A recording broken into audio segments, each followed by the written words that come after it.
Welcome to another edition of Life Enrichment Academy, Our Voice. I am your host, Marianne Camilleri.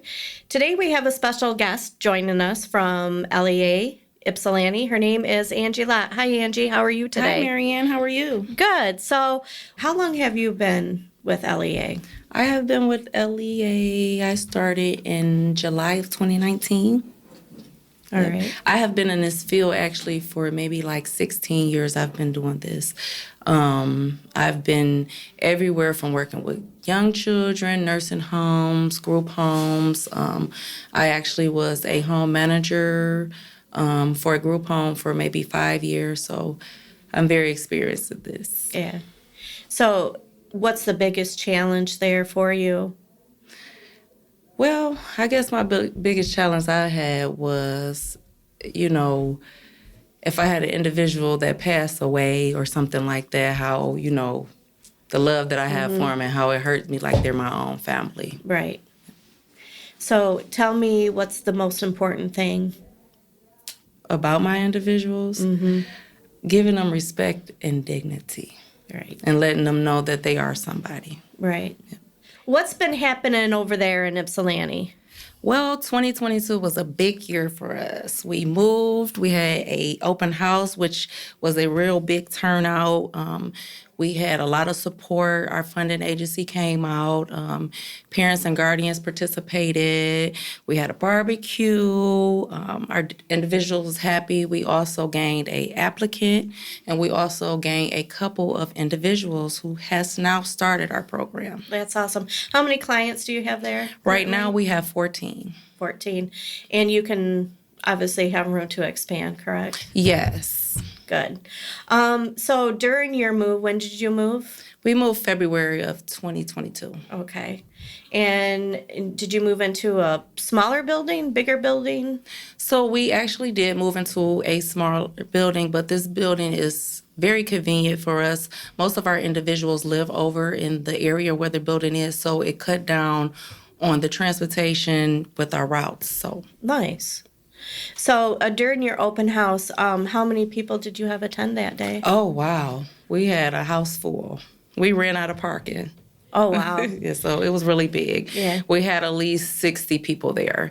All individuals, parents came. We had about maybe 4 case coordinators from CMH come. Oh, nice. What kind of food did you guys have that day? Oh, we had great food. We had beef barbecue burgers, the real ones, not the patty. We had beef hot dogs. We had potato salad, macaroni salad. We had cookies, donuts, cheesecake, and pop, juice, water. So what is the favorite thing your consumers love to do when they're there? Well, most of all, they like cooking class. Okay. Yep. Tell me about it. Yeah, so we generally do cooking class twice a month, which give the individuals the opportunity to pick what they want to eat. The staff work hands-on with them. The individuals are able to cook.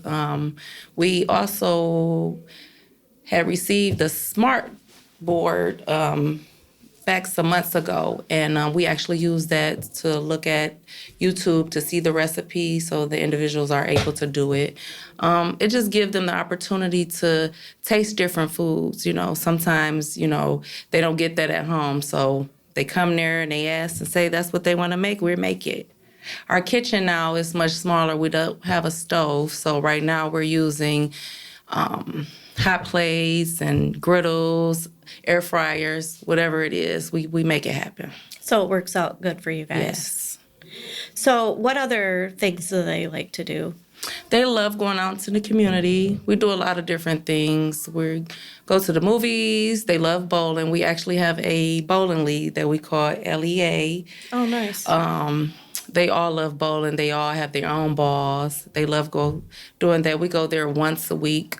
We also go to Briarwood Mall where they go and they can get exercise and they can window shop. They are able to eat their lunch there. We go to the parks in the summertime, have lunch there. We go to their favorite, the splash pad, where they go out, they get wet. They really enjoy that. Awesome. So we try to keep them busy as possible. That's good. So, with the smart board, when they utilize the smart board, what else do they do on the smart board? So we use that for our exercise class. So they go on there and we can actually see people and, they learn different things. We also do it for different activities, far as teaching, math, a lot of different things that we use it for.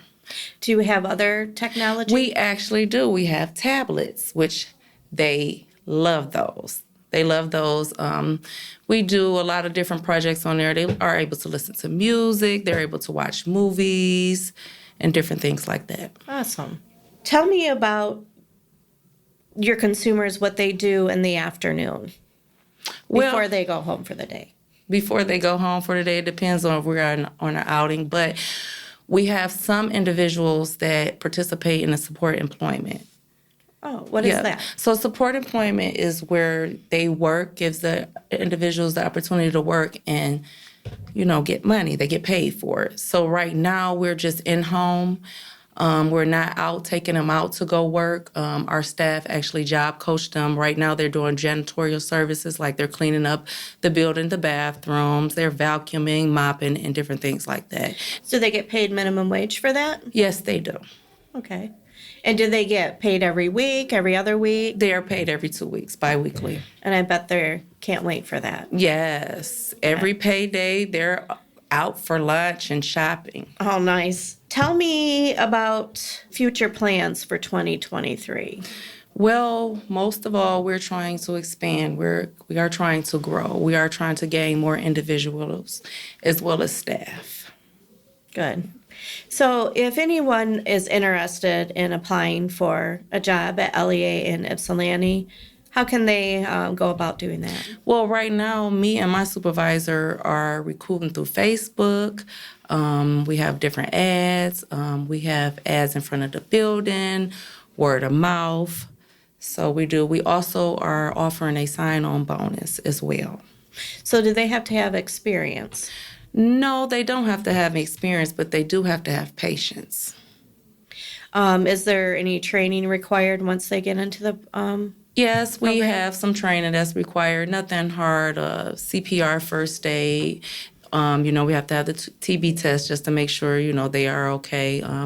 We do a lot of VCEs, that's like bloodborne pathogens and stuff like that. So we also have a medication class that they have to go through. That's 2 days where they are taught to pass meds, or if they have to do insulin or take blood sugar and things like that. And these courses are annually, so they have to take these courses annually. And are they free, or do they have to pay for these? They are actually free through our funding agency. The only thing that we actually have to pay for is CPR, first aid, and their TB tests. Right, correct.